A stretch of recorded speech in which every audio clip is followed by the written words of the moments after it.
There's a reason most people never change. It's not because they don't want to. It's because they're addicted to comfort, to approval, to the predictable rhythm of a life that doesn't ask too much of them. They mistake comfort for happiness. They confuse routine with safety. And without realizing it, they build invisible cages, decorate them, and call them freedom. But before we go further, comment down below from you are watching this. I need to know where this story will start. Carl Jung believed the greatest burden a child must bear is the unlived life of the parent. But what happens when you carry that into adulthood? You wake up one day and realize you've been living someone else's blueprint, following someone else's definition of success, repeating patterns you didn't even choose. And here's the truth. If you never stop to question it, you'll live your entire life inside someone else's script, wondering why nothing ever feels right. Most people are stuck not because they're broken, but because they're asleep, operating on programs installed long ago, beliefs inherited, fears absorbed, expectations internalized. They don't know who they are because they've never had to find out. Every decision is filtered through the lens of, will this make me acceptable? Will this make me lovable? Will this make me safe? But the price of that safety is your soul. The cost of that approval is authenticity. You can't be truly free and still be who everyone wants you to be. So if you feel stuck, it's not a sign of failure. It's the first signal that your real self is waking up. The discomfort you feel, that's your truth starting to resist the lies. Now ask yourself, are you living or just maintaining? Are you making choices or just performing? Are you free or simply well-behaved? Until you confront those questions, nothing will change. You'll keep cycling through the same jobs, the same relationships, the same frustrations, different names, same patterns, because the enemy isn't out there. It's within. And freedom doesn't begin with escape. It begins with awareness. If you've ever tried to break free from a toxic pattern, whether it's a relationship, a job, or even a version of yourself, you've likely come face to face with a powerful force. Fear. Not the loud kind that screams in emergencies, but the quiet, constant kind that whispers, what if it gets worse? What if you fail? What if you end up alone? Carl Jung believed that people will do anything, no matter how absurd, to avoid facing their own souls. Because the moment you step outside the identity you've built, the one based on being agreeable, reliable, or successful, you start to feel exposed, vulnerable, alone. And yet, this is the exact threshold where transformation begins. Fear isn't a wall. It's a signal that you're standing on the edge of something real. We fear detachment because we've been taught to associate it with abandonment. We think letting go means giving up, or that it's cruel to walk away from what drains us. But detachment isn't abandonment, it's clarity. It's seeing something for what it is, not what we wish it to be. It's the refusal to keep bleeding for a connection that only takes. And that terrifies people who've built their worth on being needed. This is why emotional detachment is so misunderstood. It's not about apathy. It's not about becoming cold or unfeeling. It's about refusing to let your emotional well-being be dictated by chaos, manipulation, or guilt. It's about realizing you don't owe your peace to anyone who profits from your unrest. If you find yourself afraid to walk away, to say no, to stop explaining yourself, know this. Fear is a liar, but it's also a compass. And in Jung's eyes, what you fear most is often the exact door you need to walk through. You weren't born to be consumed by others' needs. You weren't made to shapeshift for approval. You were built to become someone whole. And becoming that version of you starts with one painful, liberating step: letting go of the things that keep you small. There's a reason letting go feels like dying, because, in a very real sense, it is. Detachment is the death of the false self, the carefully constructed mask we build to navigate a world that demands performance over authenticity. It's the slow, agonizing collapse of the version of you that was created not from truth, but from necessity, from the need to survive, to please, to belong, to be wanted. And when that version begins to disintegrate, when the lies we've told ourselves begin to unravel, everything inside of you revolts. Your nervous system panics, your mind scrambles for certainty. But what you're really clinging to isn't love or security. It's the familiar prison you mistook for safety. It's the persona you've worn for so long it started to feel like your skin. Nietzsche once wrote, "He who has a why to live can bear almost any how." But what if the why you've been living for all this time, validation, external approval, the illusion of control, wasn't truly your own? What if that why was handed to you by a world that benefits from your dependence? What happens when that scaffolding collapses and you realize the foundation was fear, not truth? That's when detachment begins. Not as a cold decision, but as a quiet rebellion. Emotional detachment isn't about becoming numb. It isn't about not caring. It's about reclaiming your power. It's the precise moment when you stop relying on others to define your worth. And yes, that moment will feel like grief. It will feel like exile. It will feel like silence so loud it echoes in your bones. But make no mistake, that silence is your liberation. It's the sound of your system breaking free from the noise of inauthenticity. The agony you feel when detaching isn't proof that something is wrong. It's proof that something false is dying. It's your psyche recalibrating, your identity reconfiguring itself in real time. You are shedding roles that were never yours, discarding beliefs that were implanted, and releasing attachments that fed on your fear. The discomfort isn't a warning, it's a labor pain. Something real is being born. You will want to go back. You'll romanticize the past, polish the memories, cling to illusions of connection that never truly sustained you. You'll hear the voice of your old self whisper, "Just one more try, just one more fix." But Nietzsche would interrupt that voice. He would remind you that becoming who you are requires the total surrender of who you were trained to be. That true strength lies in the refusal to resurrect what you know needs to die. This is the line between survival and sovereignty, between appeasement and authenticity.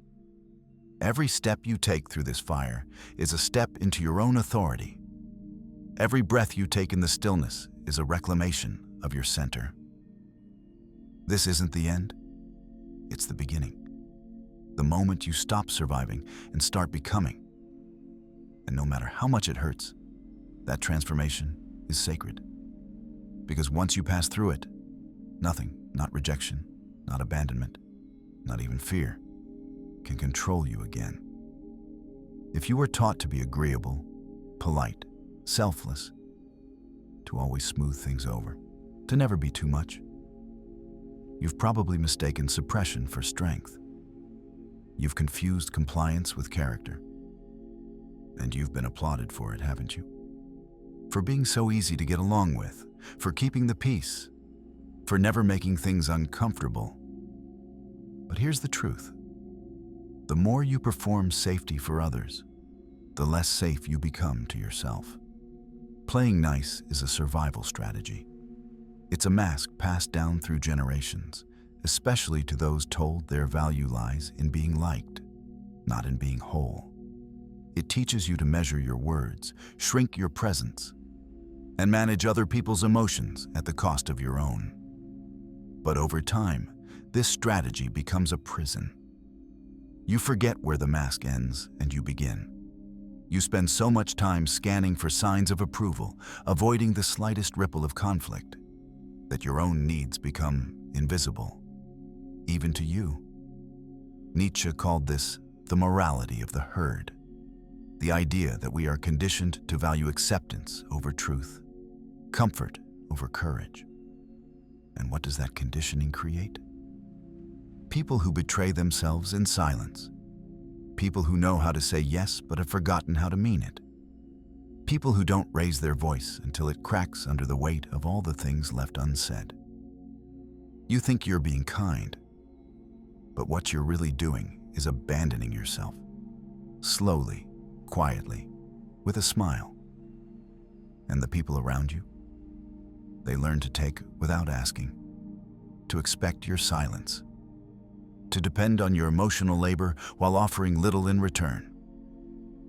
And when you finally say no, when you finally assert a boundary, they look shocked, offended, hurt, because they mistook your compliance for personality. They thought your exhaustion was your nature. There's a reason detachment feels foreign when you've spent your whole life playing nice. Because detachment, in its truest form, is self-loyalty. It's the refusal to keep bleeding for people who clap when you smile through the pain. It's the decision to stop managing how others see you and start managing how deeply you betray yourself. And yes, it will cost you. You'll lose the approval of people who only loved the version of you that asked for nothing. You'll be called difficult, selfish, maybe even cruel. But what you'll gain is priceless. Your center, your peace, your voice, finally unedited. This is the threshold where emotional detachment becomes power. Not the cold kind that pushes people away, but the rooted kind that stops you from abandoning yourself to be loved. Because if your peace depends on being liked, you'll never be free. And if your value is only recognized in your silence, then it's time to get loud. Stop playing nice. Start playing real. The people who can't handle that were never safe to begin with. People aren't just afraid of being disliked. They're afraid of being misunderstood. Afraid that without endless explanations or softened boundaries, others will twist their intentions. That if they stop adding disclaimers, stop cushioning their truths, they'll be labeled as distant, arrogant, cold. And to some extent, that's true. People will do that. But here's what Nietzsche grasped and most never do. Being misunderstood is the cost of authenticity. When you no longer feel the need to be interpreted, explained, or approved, you break away from the silent performance most people live inside. You stop editing yourself for their comfort. You stop shaping your identity to be digestible. That kind of detachment isn't cruelty, it's clarity. It reveals who depended on your self-betrayal to feel secure, who relied on your silence to maintain control. And that revelation is disruptive. Detachment doesn't mean apathy. It means refusing to let your self-worth hang in the balance of someone else's misunderstanding. It means knowing your truth and not needing every person to understand it. Some will never get it. Some are committed to misreading you. And that's not your responsibility to fix. This is where most retreat. They begin to change, set boundaries, say no. Then someone reacts poorly, and they doubt everything. Maybe I was too harsh. Maybe I need to explain. Maybe I was unfair. But that's not truth. That's programming. That's the conditioning that taught you to trade your peace for approval. Not everyone deserves the full explanation. Not everyone gets to see your soul just because they ask. If you wait for everyone to understand before standing in your truth, you'll never move. Because the more you protect your energy, the more uncomfortable you become to those who drain it. Being misunderstood cuts deep. It strikes at the part of you that still wants to be loved and seen, but it also liberates you. You learn to stand without applause, to walk without permission, to live without apology. So let them talk. Let them speculate. Let them assign motives that were never yours. You do not owe them your suffering in exchange for their comfort. You do not owe them your explanation to make them feel better about who you've become. Because if everyone understands you, you're not living from truth, you're living from caution. And caution was never the path to freedom. Indifference, when rooted in clarity, is one of the most misunderstood traits a person can embody. When you stop reacting, stop explaining, and stop proving your worth, people don't see peace. They see arrogance. They don't see calm. They see condescension. Why? Because they've been trained to associate emotional availability with virtue. The person who's always there, always giving, always responsive, that's the good one. That's the safe one.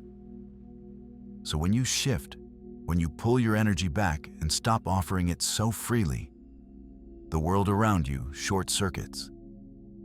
They don't know how to interpret your silence, your lack of concern for their chaos, your refusal to be pulled into every emotional storm. And rather than look inward and ask why your detachment feels threatening, they slap a label on it. Cold, rude, selfish, arrogant. But the truth is simpler and far more threatening to their comfort. You are no longer available for their control. Nietzsche understood this tension. To live as a free, autonomous individual is to invite misunderstanding. Because freedom, especially emotional freedom, reminds others of their cages. It reflects what they've given up in the name of being liked, being safe, being accepted. Your detachment is a mirror, and most people don't like what they see in it. But here's the part that matters. That discomfort is not your burden. You are not responsible for managing how others feel about your clarity. You are not required to dilute your truth so it can go down easier for someone who hasn't done the inner work. The moment you start shrinking yourself to maintain peace, you've handed your power back. Indifference, when it comes from healing, not bitterness, is not cruelty. It's precision. It's the ability to separate what's worth your energy from what isn't. It's knowing that not every invitation to a fight is worth attending. Not every opinion deserves a response. And not every cry for attention is your responsibility to answer. If they call that arrogance, let them. Your job is not to be digestible. Your job is to be free. There is a moment in every transformation where you stop reaching for the hand that keeps pulling away. That moment is when you reclaim your power. Most people are not addicted to love. They're addicted to validation. They don't want connection. They want confirmation. Proof that they are enough, that they are wanted, that they matter. But here's the trap. If your worth depends on someone else's response, you're not free. You're enslaved. Nietzsche warned us that dependence on the opinions of others is the death of the self. When you bend your identity to please the crowd, you lose the thread of who you really are. And this doesn't happen all at once. It's a slow erosion. You start by adjusting your voice to avoid conflict. Then you hold back your truth to avoid being seen as too much. Eventually, you forget what your voice even sounded like before it was edited for public consumption. But when you stop seeking validation, a shift occurs. Your words get sharper. Your posture straightens. You begin to move through the world with the quiet confidence of someone who no longer needs applause to know they're on the right path. And that changes everything. People who once felt superior to you now feel intimidated. Not because you've become cruel, but because you've become sovereign. Your self-assurance threatens them, not because it harms them, but because it exposes their lack of it. When someone is grounded in themselves, they become immovable. They don't chase, they choose. They don't explain, they embody. This shift isn't loud. It doesn't need to be. When you no longer require external validation, you stop performing. You begin to live. And ironically, that's when real respect starts to form. Not the kind rooted in fear or obligation, but the kind born from presence, from energy, from the undeniable aura of someone who has nothing to prove. The world may not reward this kind of freedom, but it will notice. It always does. There is one fear that keeps more people stuck than anything else. The fear of being alone, not just physically, but emotionally, psychologically, spiritually. And society knows this. That's why everything is built around the idea that you are only complete when you're connected, when you're approved, loved, accepted, and seen. But Nietzsche believed the opposite, that aloneness is not a curse, but a crucible, a place where strength is forged and illusions are broken. The fear of being alone is what keeps people locked in toxic relationships. It's what makes them settle for mediocre friendships, one-sided love, and environments where they are only tolerated, not celebrated. It's not love they're chasing. It's escape. Escape from the silence that might force them to hear the truth. Escape from the mirror that solitude provides. Because in that mirror, you don't see who you pretend to be.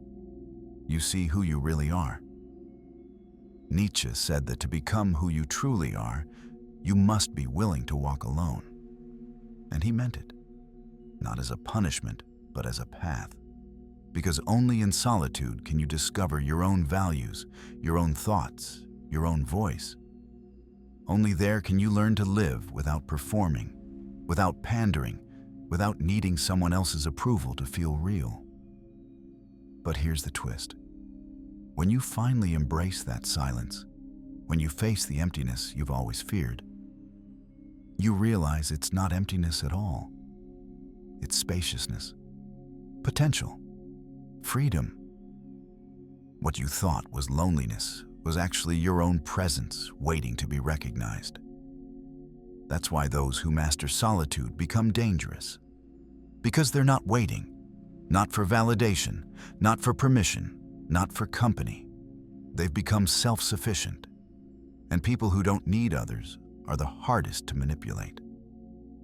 So if you want to take back your power, you must face the fear of being alone head on.